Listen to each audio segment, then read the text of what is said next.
Bonjour et bienvenue dans votre journal de la culture.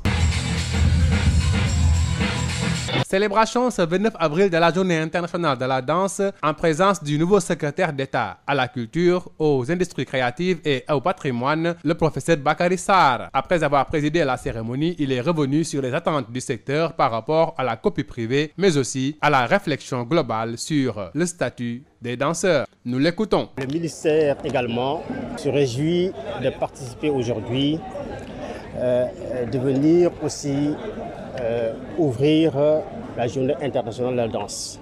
Deuxièmement, pour dire le rôle principal que joue la danse dans une société.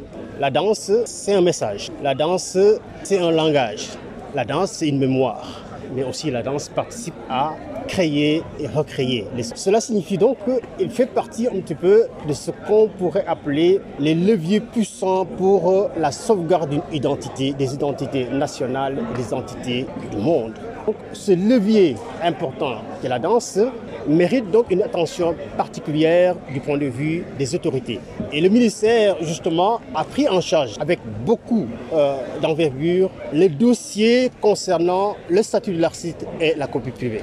Nous travaillons actuellement et nous en faisons une priorité.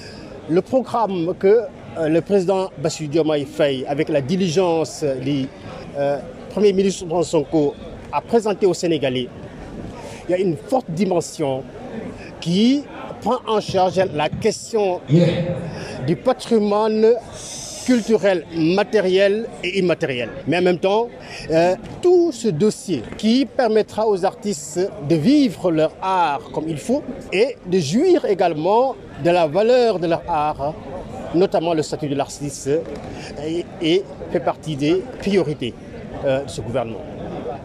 La question de la copie privée également est un des éléments de ces priorités dans le programme qui est en train d'être déployé. Je me réjouis donc que l'on puisse soulever encore ces dossiers, mais également faire en sorte que très vite nous allons pouvoir travailler et nous battre pour que ces deux dossiers puissent être effectifs. Fête du 1er mai, le syndicat national des artisans du Sénégal hausse le ton et demande une reconsidération de son activité, surtout par rapport à l'accès aux commandes publiques. Les artisans du Sénégal sont présents dans plusieurs secteurs, dont la mode et l'artisanat, et ils voudraient que les autorités entendent leur plaidoyer afin qu'ils puissent participer au développement du secteur. Voici le secrétaire général du syndicat, Mor Sow, qui a mobilisé les artisans dans la marche lors de la fête du 1er mai à la place de l'Indépendance. Nous l'écoutons. Vous appelez comment? Mor Sow, secrétaire général national, syndicat national des artisans du Sénégal, affilié à la synthèse de Modigiro. Vous êtes actuellement donc au niveau de la place de l'Indépendance pour le 1er mai. Dites-nous quelles sont vos revendications spécifiques dans votre branche.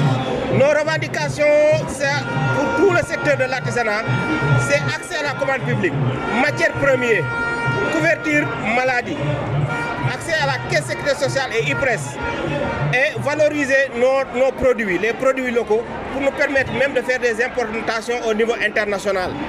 Les commandes publiques, c'est large. Il y a les uniformes scolaires, il y a les tenues militaires, il y a les bancs pour l'école. Il y a les séjours pour les enfants pour l'école. Il y a tout, il y a tout. Il y a les habits, il y a tout pour les artisans. Les artisans peuvent faire beaucoup de choses à la commande publique.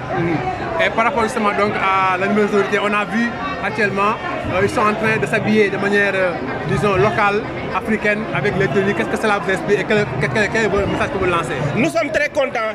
Les autorités sortantes et les autorités actuellement, ils portent les habits cousus au Sénégal. Particulièrement le nouveau président, c'est le jeune président Diomaye Faye et son premier ministre, M. Ousmane Sonko, ils portent toujours des costumes africains. Nous magnifions ça, nous le magnifions, parce que ça permet à tout le monde de faire comme eux, ça nous permet de développer, de décolloquer. Ensuite, nous lançons un appel. Les voitures qui ont tombé en panne, les voitures de l'administration en panne, laissées en rade, il faut donner ça aux mécaniciens sénégalais. Il y a les mécaniciens, il y a les tôliers, les menuisiers bois, accès à la matière première pour les menuisiers bois, les bijoutiers, les cordonniers, il y a les moutons de Tabaski. Les cordonniers peuvent en profiter. C'est la fin de votre journal de la culture. Merci de l'avoir suivi. Dal leen ak jàmm ki seen xibaaru mbatit. dañu koy dooree ak bés bi ñu màggal lépp lu jëm ci wàllum pecc ñu amoon ko nag ñaar fukki fan ak juróom-ñeent ci weeru avril bi ñu génn niki noonu ki nga xam ne mooy secrétaire d'État à la culture aux industries créatives et au patrimoine di professeur Bakary Sarr teewoon waxtaan yi ak ci xumbute yi ginnaaw loo jot na it waxtaanee mébét yi nga xam ne secteur danse am na ko rawatina ci wàllu copie privée bi ak ci wàllu defaraat taxawaayu secteur bi le nañ ko déglu. fecc dafa bokk ci société li nga xamante ne mooy message la. fecc it dafa mel ni xel la buy denc mémoire la muy fecc traditionnel fecc cosaan fecc aada wala fecc contemporain fecc bu bees méngoog ak jamono façon fecc yoo xamante ne li muy tabax ci àddina li muy tabax ci nit li muy tabax ci société dafa bëri parce que foofu la société mun a tibbee pour xam kan la ku mu doon ak fu muy taxawee ak ni mu mën a taxawee fecc également dafa bokk ci li nga xamante ne mooy identité mooy nit ki xam ki mu doon dafa bokk ci lii également dimbale société mu may jeunes yi liggéey industrie la économie la ñu bëri mën na ci dugg pour war a mën a defar seen carrière def ko métier loolu ñu ngi koy rafetlu bi ma ci teg mooy ñaari dossier benn muy copie privée ñaareel bi mooy statut de l'artiste dañu jàpp ne programme bi ñuy jox Sénégalais yi fekk sax ñaari dossiers yi ñu ngi woon déjà amoon na mais programme bi ñuy jox Sénégalais yi bu ñu bëgg a dérouler bokk na ci pàcc bu màgg la dossier boobu muy statut de l'artiste ak copie privée liggéey ko ba képp kuy artiste rek mën a dundee sa liggéey mën ci suturloo mën koo def métier mën ci jaar ba li nga bëgg ci sa liggéey nga am ko. copie privée également ci loolu lañ ciy liggéey ñu ciy liggéey bu baax a baax jàpp naa ne fekk diir dina ci mën a wax ci lu gën a leer a leer parce que ñu ngi ciy liggéey bu baax depuis bu ñu commencé ci suñu programme dafa bokk ci loolu ñaari dossiers yooyu ñu def ko priorité. jóge ci loolu wax ci wàllu syndicat national des artisans du Sénégal bi nga xam ne bokk nañu ni mu waree ci biir fête du 1er mai bi amoon nañu seen marche te it ñoom li ñu bëgg daal moo di fexe daal ba artisans yi mun a wéyal seen liggéey bay seen waar ci wàllu développement Sénégal jaare ko nag ci accès à la commande publique maanaam nguur gi lu muy liggéeyloo moo xam ci wàllu ñaw la moo xam ci wàllu siis moo xam ci wàllu ay mobilier de bureau ba ki sax ay wàllum réparation ak ay oto loolu lépp artisanat bi am na ci wàll gën a bàyyi xel bu ko defee ñu mën a suqali réew mi jaare ko ci jox koom-koom ak doole ak liggéey doomu réew mi ki nga xam ne nag moo di Mor Sow jiite syndicat boobule jot na amal défilé ak ay ñoñom ci 1er mai bi lii la ñu dénk. C'est l'accès à la commande publique.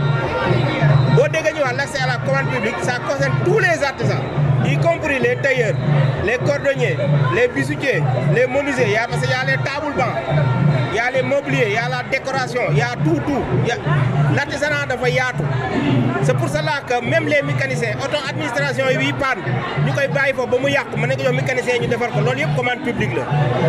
tenue militaire yi tenue élèves yi et cetera comme ni ñu koy waxee accès tamit caisse sécurité sociale ak IPRES parce que caisse sécurité sociale ak IPRES pour artisan bi mën fa yegg il faut ñu organiser ko parce que artisan bi dafa nekk ci secteur informel la plupart ñun nag am nañ ci ay xalaat ak ay idées yoo xam ne gouvernement buy les nouvelles autorités suñu toogee ñun dañ leen wax ban yoon lañ mën a jaar ba ñëpp am accès ci caisse sécurité sociale ak IPRES am accès tamit ci couverture maladie loolu la ñu bëgg bokk na ci suñu revendication yi gën a mag li gën ñoo jox suñu cër parce que ñun dañoo nekk ci représenter presque 20% ci économie réew mi. alors aussi oui. ak gouvernement bu bees bi. autorités yi ñu ngi promouvoir le consommé local à travers li ñuy sol. yow noonu noo gisee loolu. waaw loolu moom dañ koy rafetlu te gouvernement bi fi jóge ak bu bees bi yëpp gis nañ ne ñoom dañuy promouvoir les produits locaux rawatina seen wàllu habillement le président Diomaye Faye le premier Ousmane Sonko ñoom it wax dëgg yàlla ba leen xamee ba léegi loolu lañ leen xamee ñuy sol ay costume africain. loolu tamit dañ koy rafetlu léegi bu ñu ko rafetloo ba pare dañu bëgg mu gën a yaatu jëm ci menuisiers yi cordonniers yi bijoutiers yi tous les artisans du Sénégal mën a gis seen bopp ci réew. ci la ngeen dar keppee seen xibaaru mbatit jërë ngeen jëf ci déglu bi.